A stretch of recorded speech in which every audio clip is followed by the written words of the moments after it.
Hey everyone, Sirturmund here again, and today I'm bringing you some standard gameplay, and this time is gonna be Annie Jhin. Annie Jhin has been one of the premier aggro decks for as long as Annie and Jhin have both been out in the game, and there's no difference here. Even though rotation took away some of the tools like Decimate, it's still a very good deck because of the things that it can do, especially when you get both champions in your hand. Annie and Jhin is probably like the best pairing that you'll find for Jhin, unfortunately. Even though Jhin has a really cool origin for his Runeterra champion, it ends up being just relegated to this aggro nonsense that just pushes them around. Now, Annie Jhin has been doing well in the stats recently in a standard ladder, and obviously it's also a deck that you can find in Eternal, so you can take this list and modify it a little bit if you also want to play in Eternal. So you kind of end up getting a 2-in-1 video today where you have a deck that you can also play in Eternal. So hope you enjoy the games coming up soon, and if you do, make sure to like the video below and subscribe to us. We post LOR videos every single day. Enjoy the games. In this match, we're going against Samira and Seraphine. So they have a lot of removal for our aggro decks. So this is actually such a bad matchup for us. So I need to find the Jhin. Because I think Jhin is the way that we actually, quote-unquote, win this matchup. We don't get the Jhin even after mulliganing everything. And the reason that I like the Jhin is because it's damaging our hand. It's a unit that damages the opponent Nexus through even though it stays in our hands, so it's never going to be in range of like getting punished by the opponent.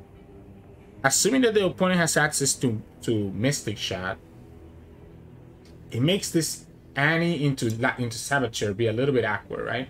Opponent could also have access to a 1 damage ping, right? I actually forgot, is Blaze Edge on standard? I actually forgot. Because that would be the 1 damage pin that they could have, right? Because I'm pretty sure the Victor spell got rotated. So let's see what happens here. So Mystic has to go on the Annie. If they have a Mystic, it has to go on the Annie.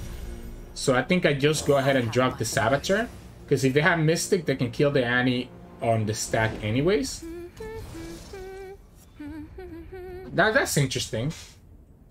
That's very interesting now. Because I can attack with both. And just put the Seraphine in range of later.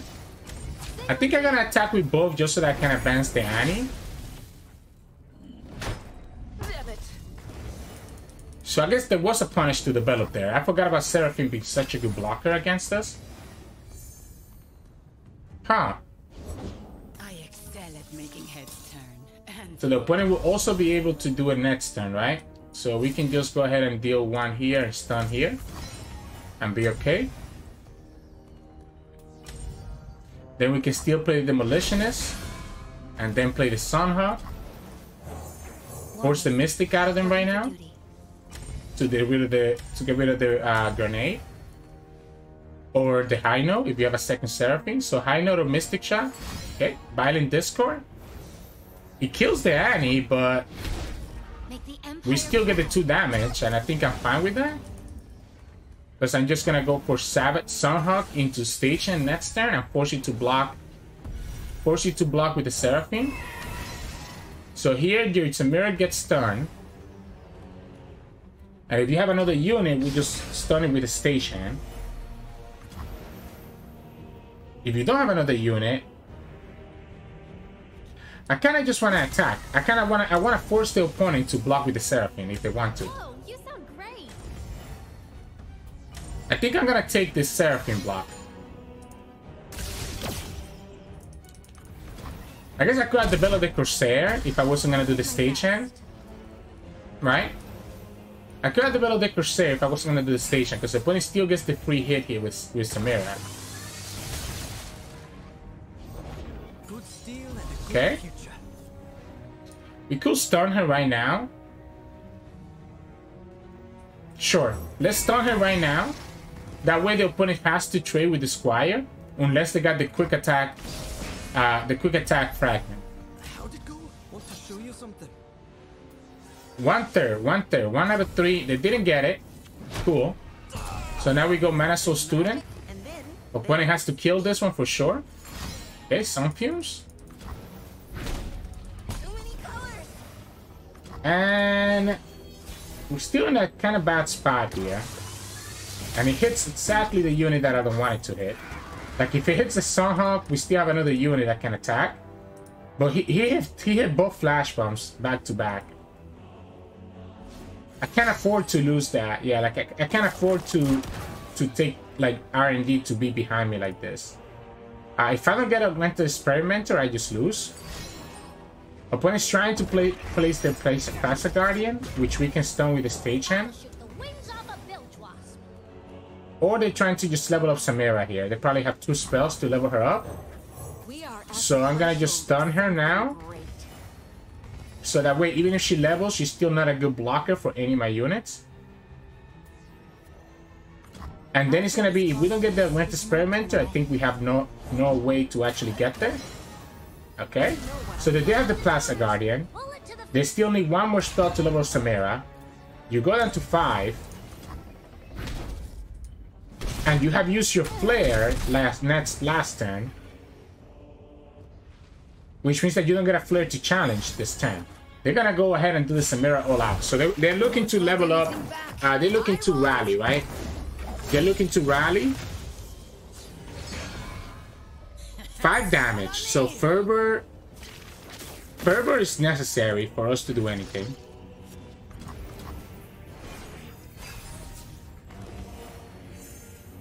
I'm going to Experimenter. We go after the Samira so that we play around the rally.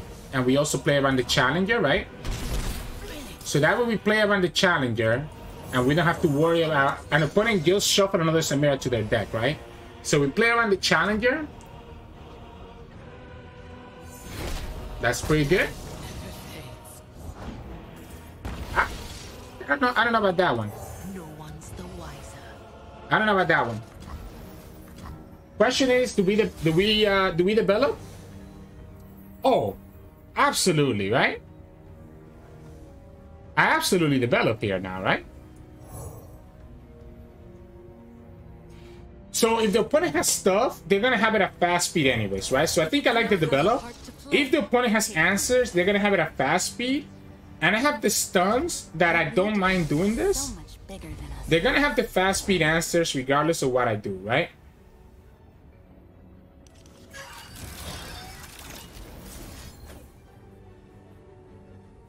I want them to lose that Plaza Guardian. So I think we're gonna go like this. I need to play around what? Caustic Rift, potentially? Or the Blades, the Katarina spell. But because the opponent has no blockers and we have a couple units that can actually survive that. Time to find a muse.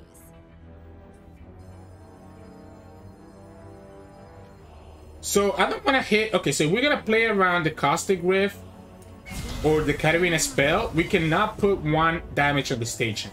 Because otherwise, if we do, she's going to die. So we're just going to go like this. This is 2 damage guarantee.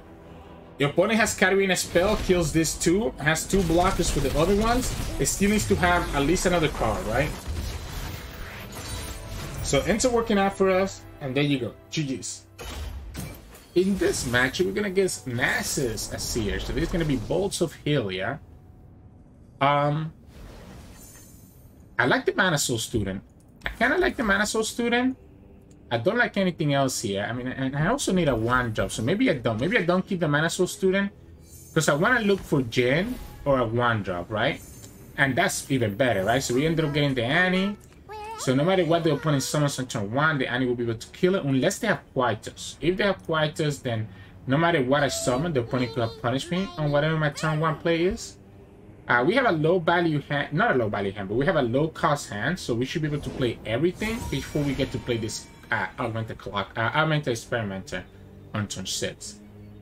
They will get the Clockling blocker on our next attack, but at least we'll get to push 2 damage here with the Annie, and could potentially start working on her level up. So we'll push the 2 damage.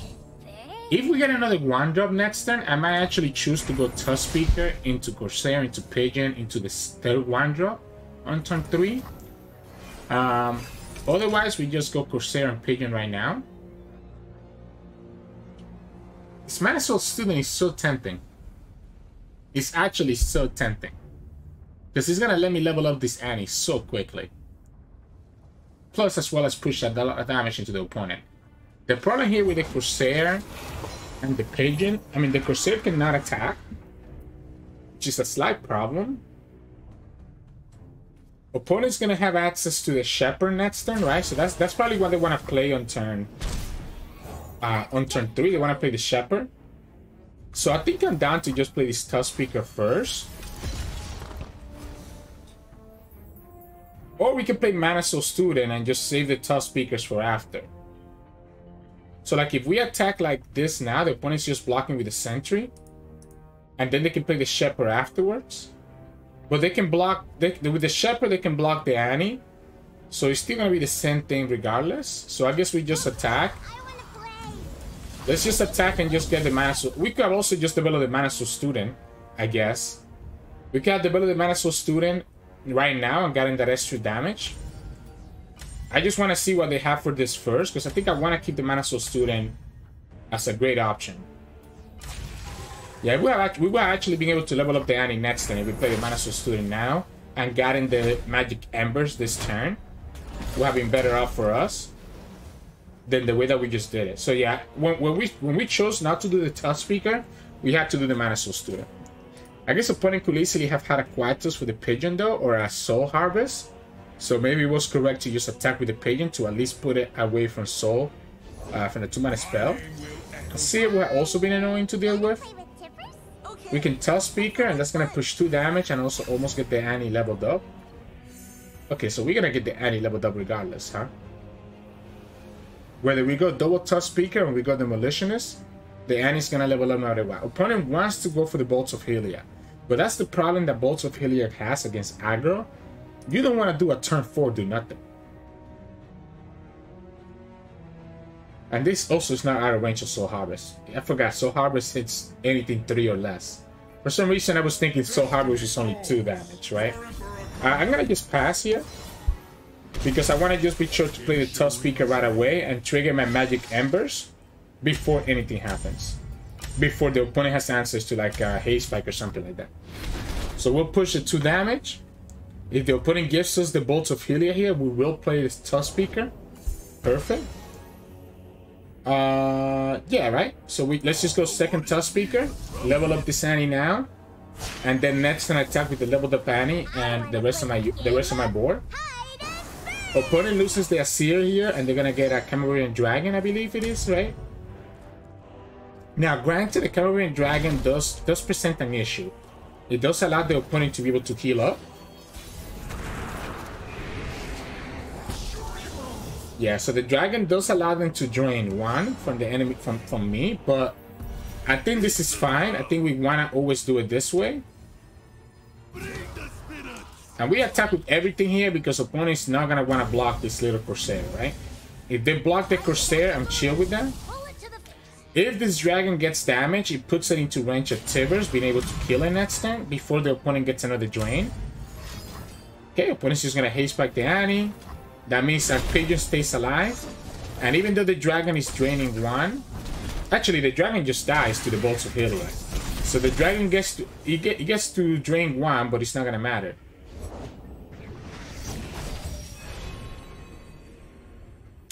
Let's push 2 damage here with the Demolitionist. Remember the objective. And they have access to Tibbers next turn or whatever else. We need to just trigger these Embers. If we get a Jhin, that also kind of gets us there close to it. We have 1 damage here. Opponent doesn't get Nasus yet. It's going to be their Phaedra, which is going to be their Rampaging Makai. They really can... Oh, and then we get the Jhin. So we get the Jhin, and Jhin is about to be leveled up. We just need to play Jhin and we chill. You want to kill this guy. If you don't kill this guy, you're just losing to the Jhin. Yep. So you have to kill... You have to go this way. You know what I'm going to do?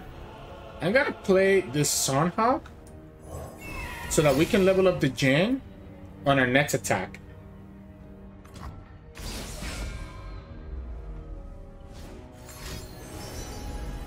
With 5 mana, there's nothing here that scares me. And then Jhin will level up. And we get there. Okay. They do get rid of my Corsair, so I guess that works for them. So the Corsair does... I guess the Corsair does work. With 7 mana, I guess the opponent can have a Rekindler. I'm down to play Tivers, to be honest. I'm kind of just down to play Tivers. Have a big attacker. Level up the Jhin, so that when the Jhin attacks, we're just pushing the full damage with the Jhin. The full 4. Opponent's gonna have to play a Vengeance here to kill this Jhin. And if they play Vengeance, the rest of my units just finish the game. Opponent doesn't have enough for Ruination, so I don't need to worry about that. And opponent really used the card from Glory's Call, which was the Clumbering Sands. So I know that they cannot summon the one that gets them the 2 Sand Soldiers, right? As additional blockers. So I don't think there's any punish for us to play these Tivers here. Even if they get it now, they're still not punished because this is pushing 4 damage. Yeah, so this is still pushing 4 damage. We go here, and that's game. Yeah, this pushes 4 damage to the opponent Nexus because the Jhin was leveled up before we attack. And that's it. I knew you'd find your mark eventually. Like I said, the problem that Bolt of Helia has against Aggro is that you want to spend a turn playing Bolt of Helia, and that's a 4 mana do nothing against Aggro. And having that come down like that puts you very far behind. So GG's. In this match, we're gonna against Ryze. So Aggro does well against Ryze, but the opponent is playing P&Z, which tells me that he probably has access to Caustic Ray. Our hand is also not great. I want to go a much more aggressive hand. So this is a pretty aggressive hand. We can start with Pigeon, and depending on what we get, we either go Demolitionist or Corsair. So the opponent does have access to removal, remember that.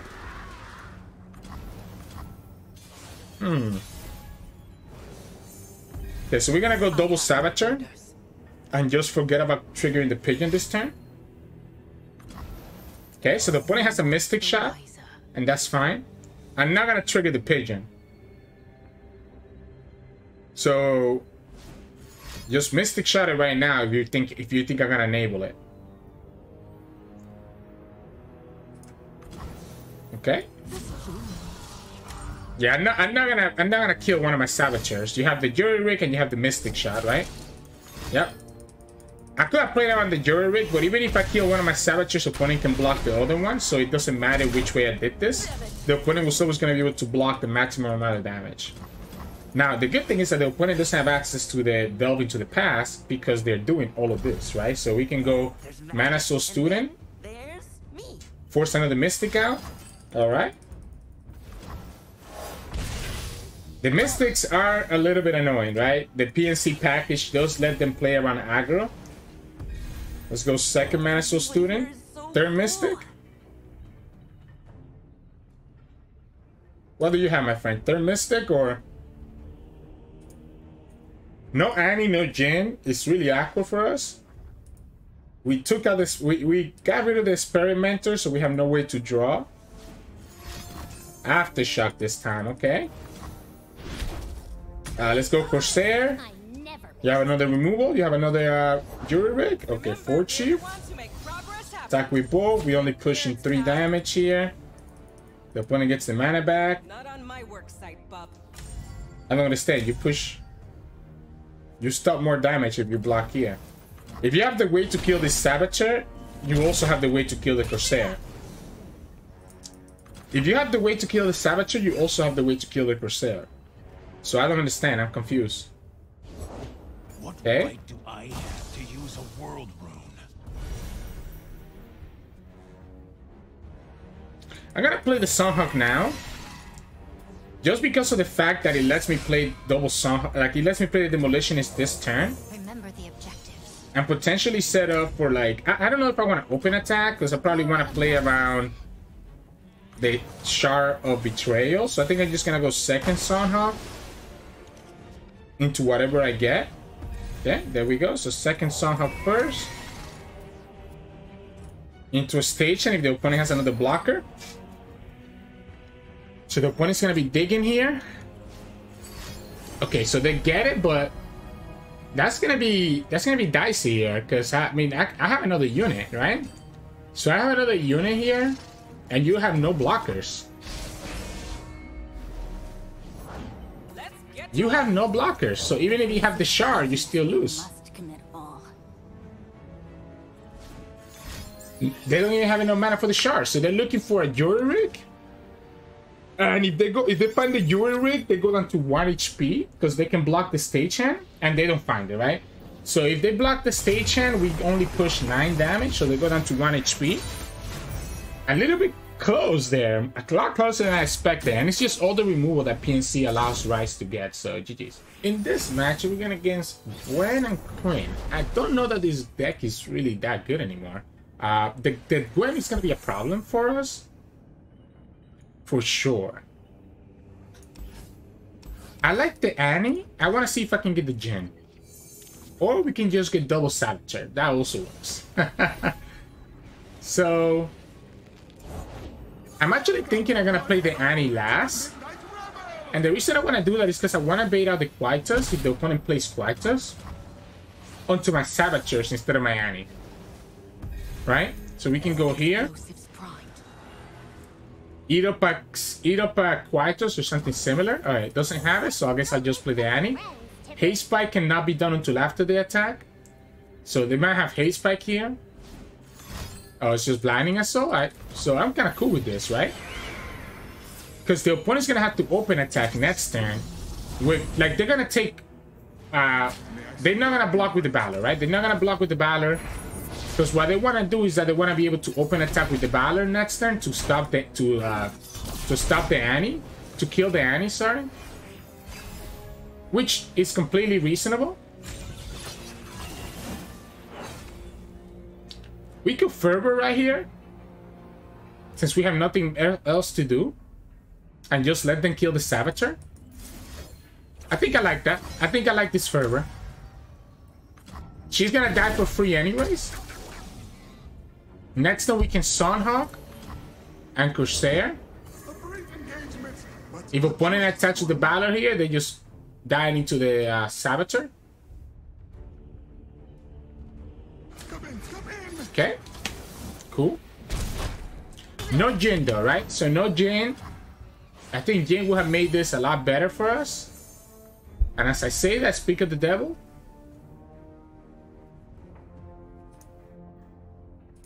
I'm kind of scared. A second Valor doesn't kill us just yet, actually. Yeah, second Valor doesn't kill us just yet. Unless we attack right now. So the second Valor doesn't kill us because it's only doing 3, because the opponent only has 1 Hallowed Death. So they need to be able to sacrifice this host. I guess if they have a Cataclysm, they can do it. If they develop anything here, we can just pirouette now. If they go like this, they will have to have a form-up. And the form-up would lose to the Fervor. That's why I didn't attack, right? Because the opponent only has 1 Hallowed buff. Alright. I can just pass. I don't need to do anything here. So then here we can go... I guess we can go pirouette.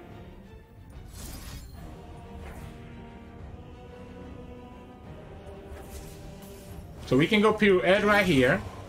Is it not? We'll have access to the Sunhawk into Fervor next turn. I'm kind of scared of the opponent having access to a form-up or a haste spike.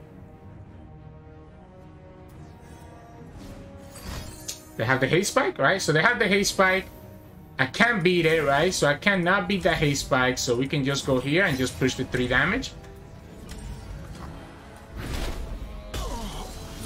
Maybe it was greedy to play that Jhin just like that. Because now we're down to just 2 cards and the opponent still has 8 HP.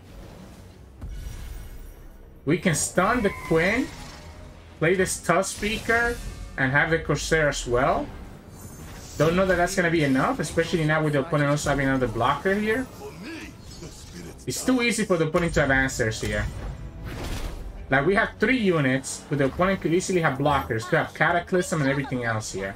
They have 5 mana. There's no way, right? I mean, I'm gonna attack with everything. Let you trade if you want to. You can trade here. You take 2. Okay, if you trade here, that's fine. Okay. You don't have... I'm confused. Okay, so you're gonna have the Quinn to push damage with. Oh, form up. Okay. So they have the form up the whole time. So they're putting themselves to lose to a Fervor plus something else, right? Now, we haven't really used double Fervor, though, so the chances of us getting the third one are pretty low.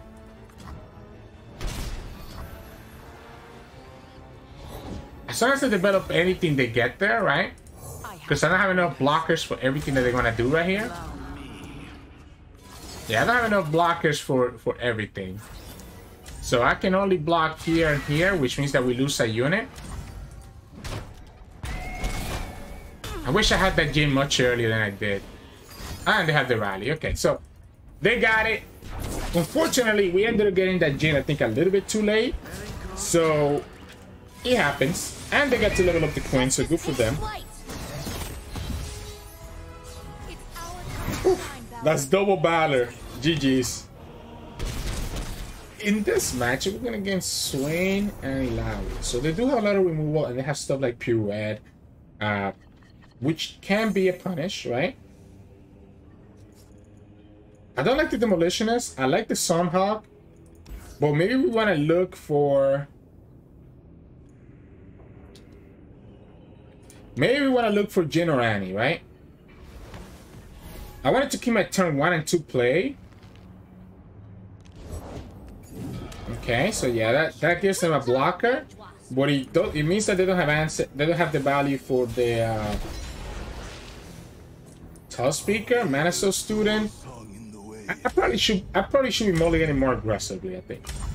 Like, I think if we had Annie here, we would be a lot better off. No need to sacrifice the Corsair, because this is pushing the overrun damage. Yeah, there's no need to sacrifice the Corsair here. We could go...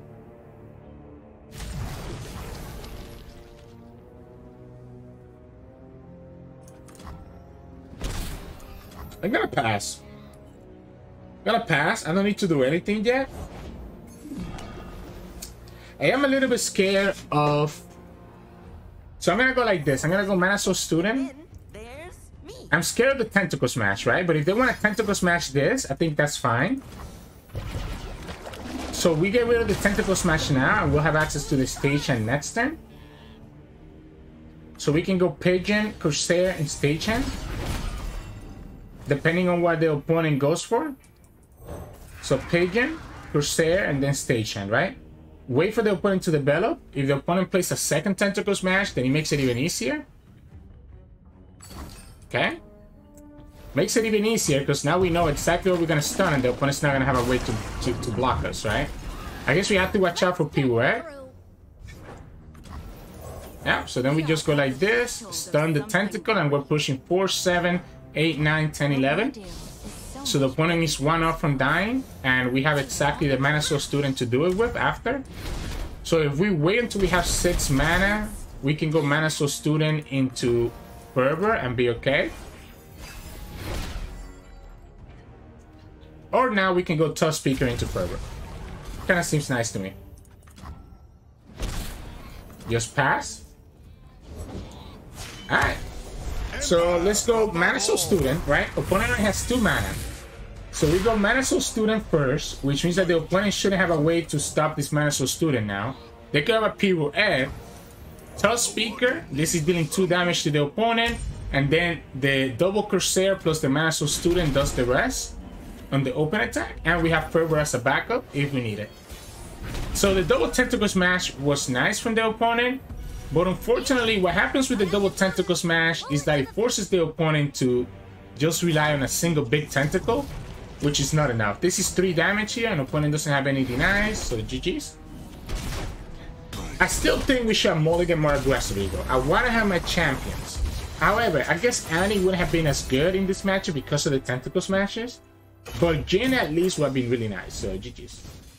in this match, we're going against Kalista Viego with Targon. Huh. Ooh. Oh man, in theory, this is such a good hand. But I don't really have anything that I can... I don't know that I can keep the double pigeon. I don't know that I can keep the double pigeon. Maybe even keeping one pigeon was incorrect, to be honest. No one's the wiser. The problem is... Wow. Opponent could have the Cosmic Youngling here. No, that's not a Cosmic Youngling. Alright. It's not a Cosmic Youngling. I'm gonna let them get the trade against the Saboteur. You always want to block this one. I know it's tempting to block this pigeon, but it's not worth it. But yeah, this one I don't like keeping double pigeon. I think you want to have Annie or Jhin instead, because the double pigeon can be a little bit awkward with your other Wanderer, which is Saboteur. It works great with Annie, but unfortunately we didn't have the Annie. So we'll go Mana Soul Student.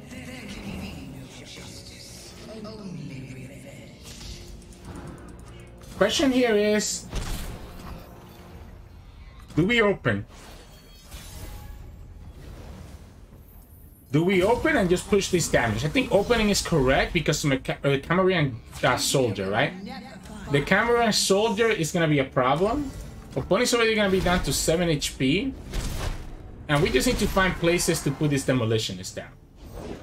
Yep, that's what I was scared of. If I develop, I'm running right into this Cameroon Soldier. This is 4/7 already in my hand. If the opponent plays Haze Spike here, we just Fervor, yeah. Just as expected. And then we have Lethal with the Demolitionist.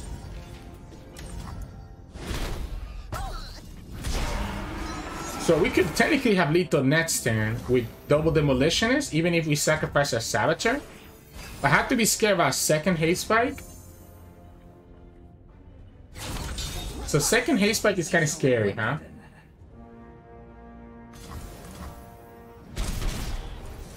So I guess we go Annie first. Play the Demolitionist and the Annie. That way now we can keep the Saboteur alive. So now we can actually keep the Saboteur alive, right? One goes down to 2. Okay. I guess we just go for it, right? Yeah, we just go for it. Opponent's gonna have to Haze Spike this Demolitionist. Ah, they don't have it. So GG's.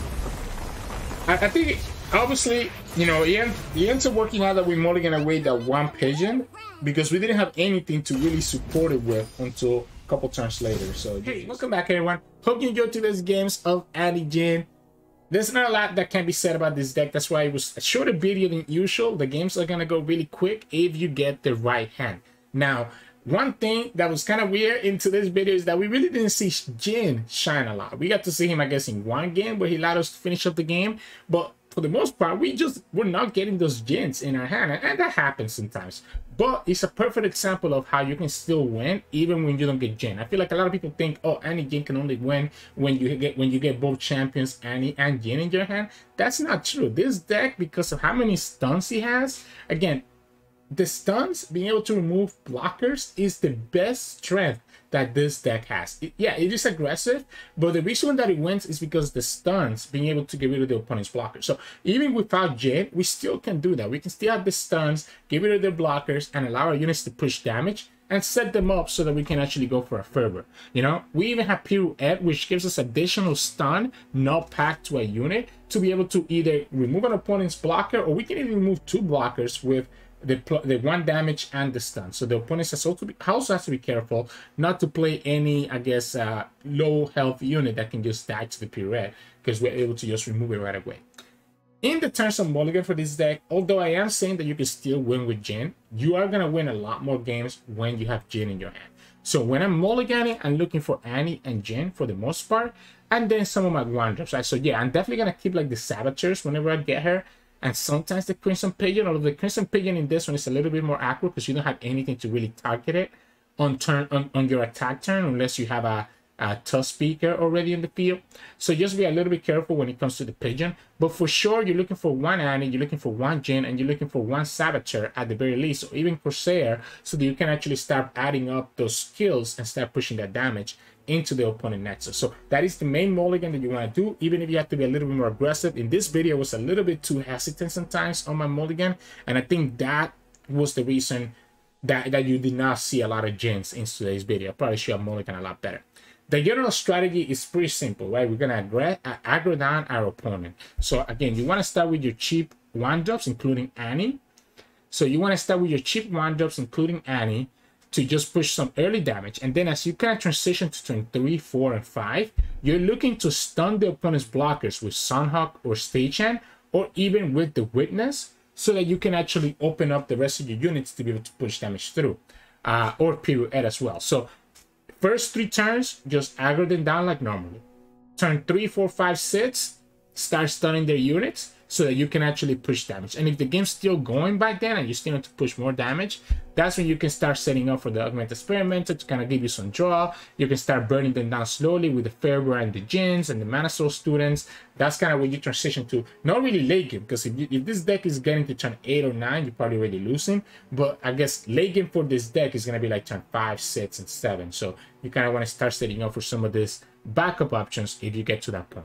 But remember, the best way to play Jhin is to remember the stuns to get rid of the opponent's units. That's how this deck wins. So just plan for that and set that up in such a way that you leave the opponent no option to actually be able to block. So, yeah. Again, this is the standard version of Annie Jhin, but Eternal version has also been doing really well, right? A few things that you can play in Eternal are going to be Decimates, right? Decimates are really good. And I also like, I don't like Corsair in Eternal because you have Battle Feast and you have Poke Sticks. So instead of Corsair, you probably want to play the Legion, the 1-drop, the 3/2 1-drop that can block. I don't know what the name is escaping me right now. So you want to play that, which also gives us another great target for Crimson Pigeon. Because right now, the only good target that we have is Annie, unless we're playing one of our 2-drops. So it gives us Annie and another 1-drop that can both be used for the Crimson Pigeon. So you want to play that, you want to play Decimate. And there's really not a lot else that I would change here, right? I mean, I guess we don't have to play the Mana Soul Student. It's a little bit awkward in this deck. So you can remove the Mana Soul Student and play Doom Beast, right? So instead of Mana Soul Student, you're playing Doom Beast. And that still gives you almost the same deck. You know, I say almost, but there's still a lot of things, you know, still a lot of other things that you can probably play in Eternal. But almost the same deck, and it still does a lot of damage in Eternal Ladder as well. So, yeah. Hope you enjoyed today's game. If you did, make sure to like the video below and subscribe to us. We post LOR videos every single day and trying to get to 7,000 subscribers this summer. So if you love us and you enjoy the videos, make sure to sub for sure. You can also find us on Twitch at Sirturmund. We stream every now and then, and you can also find us on Discord and Twitter. The links to those are both in the description below. Thank you so much for watching, and I'll see you all again tomorrow for some Eternal gameplay.